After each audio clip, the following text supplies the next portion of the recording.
Thank you for joining us today on 10 Minutes with the Artist, an episodic series that explores the art practice and the personal vision that guides artists. On today's episode, we're very proud to have Anshul Brat, who is completing his thesis in architecture at North Dakota State University. We invited him here today to speak about his research as well as the creation of artifacts in preparation for his defense. Anshul's work divides elements to introduce us again and connect us with a seemingly stable past and an unstable present. His work examines cycles, ritual, and a timeline that at once embraces us and just as simply allows us in time to disappear. I'm Anthony Ferris, and this is 10 Minutes with the Artist.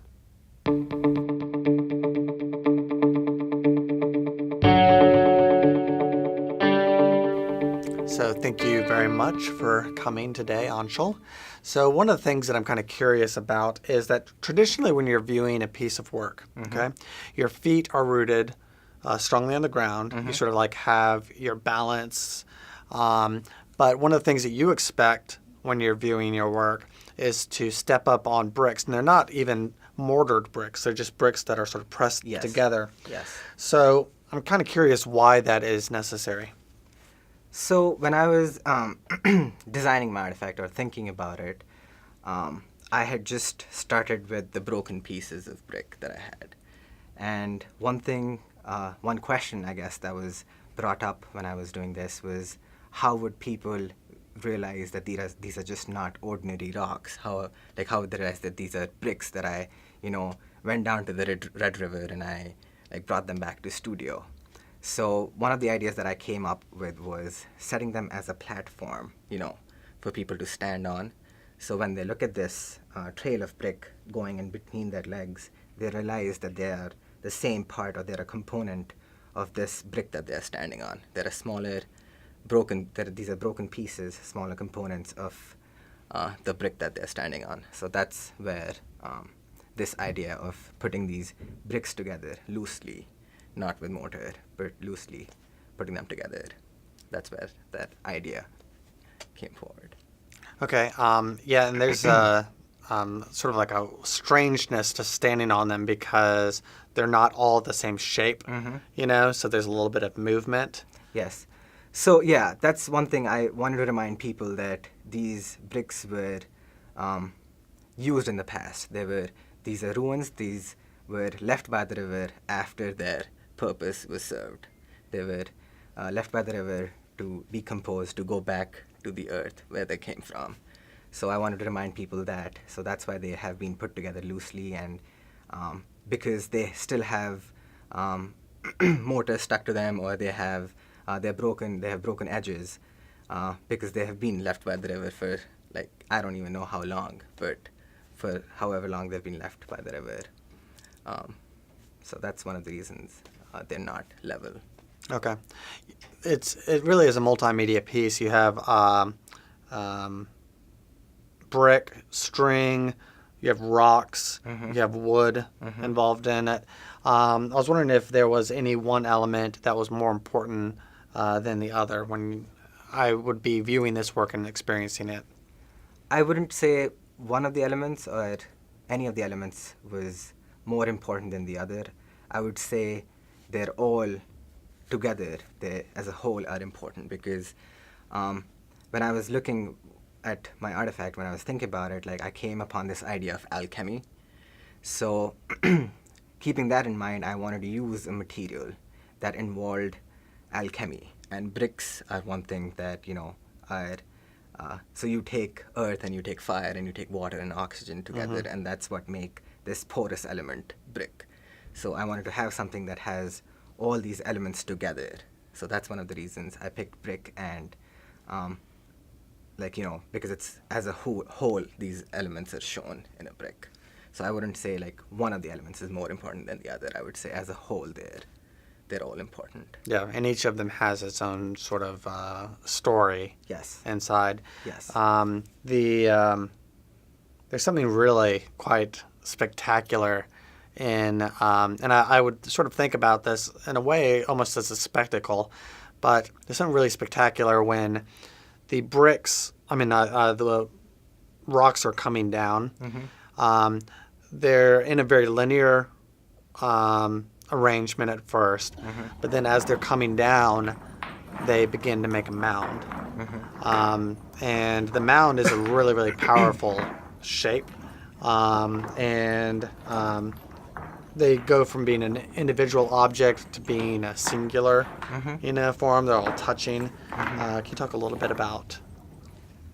Yes. So I think this idea that you're talking about, this mound that you're talking about, I actually got this idea from something that Plato said, where he said the tecton artist cuts and joins and divides and connects again.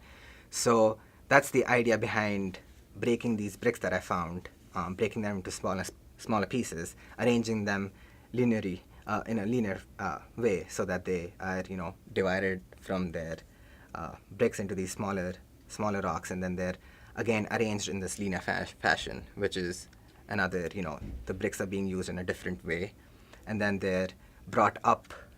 So that's another way you can look at the bricks, and then they're brought down together to become a new shape. So I would say that's how I came up with this idea of pulling them up and bringing them down.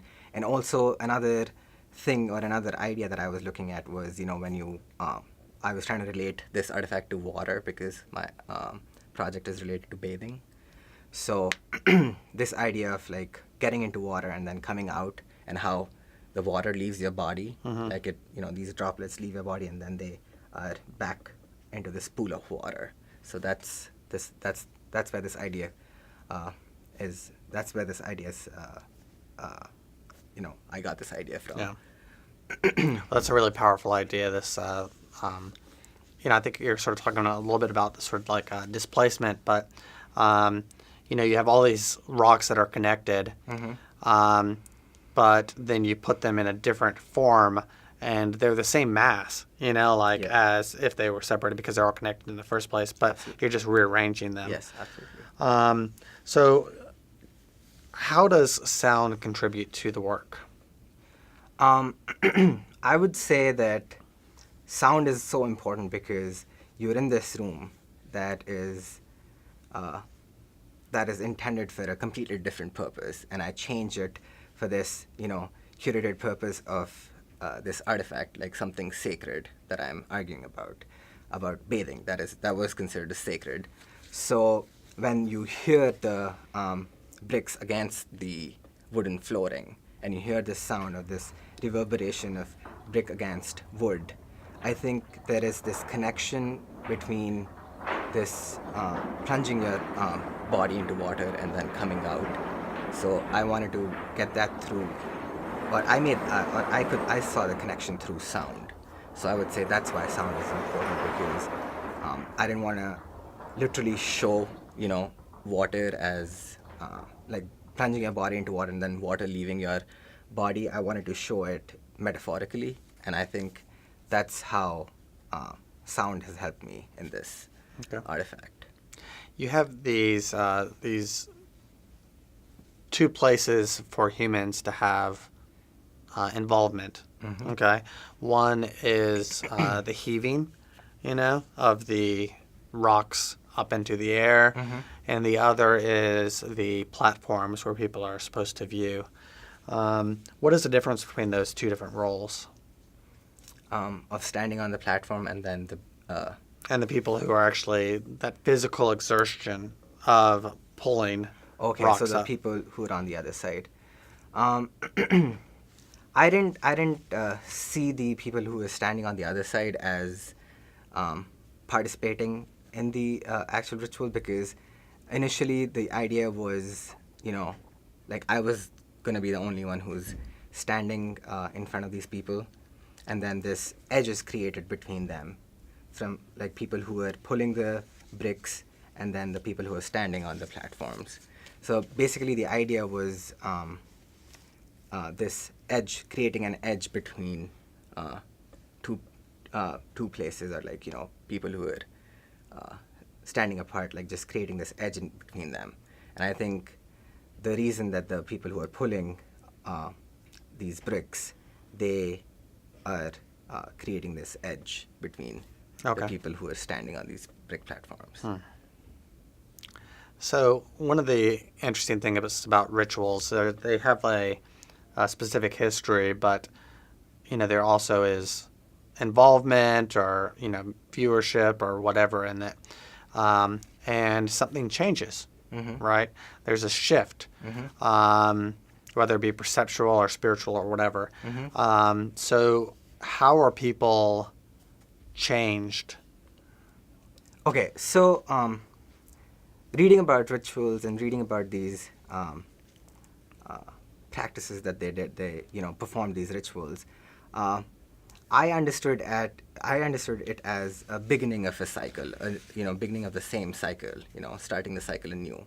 So I would say performing this ritual brings you back to the beginning, not changing you completely, but bringing you back to the beginning, as in making you pure, or not literally pure, but that's how people in the past saw it. Like they could connect to their creator, which was considered the purest thing.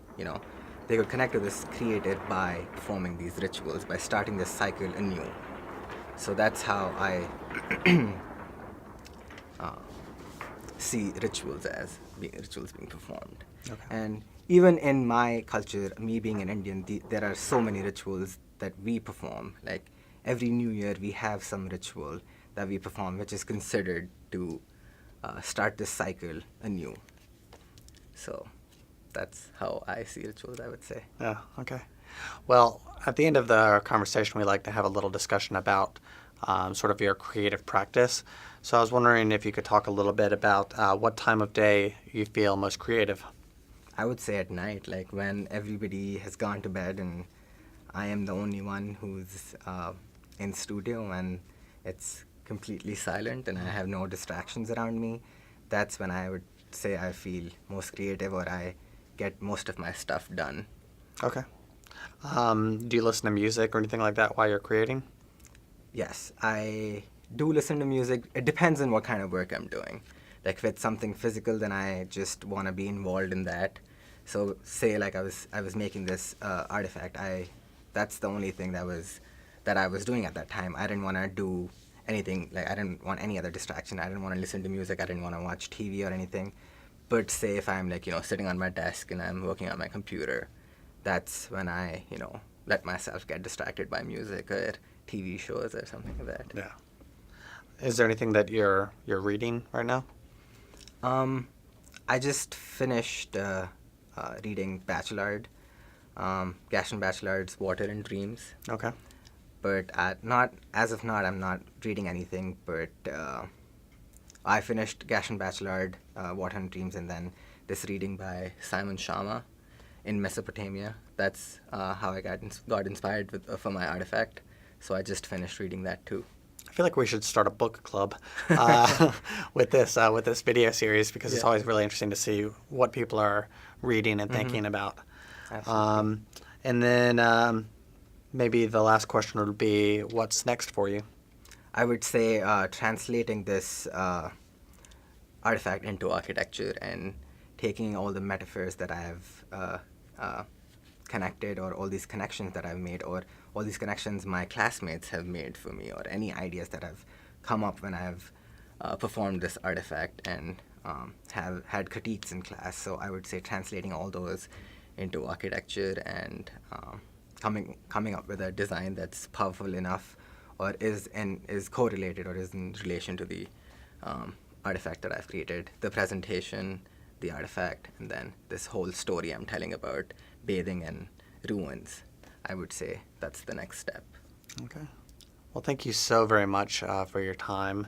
And I'd like to thank you all for your time and your interest in the professional practice and the creative explorations happening here at North Dakota State University. So thank you very much. And for everyone here at the Memorial Union Gallery, keep creative.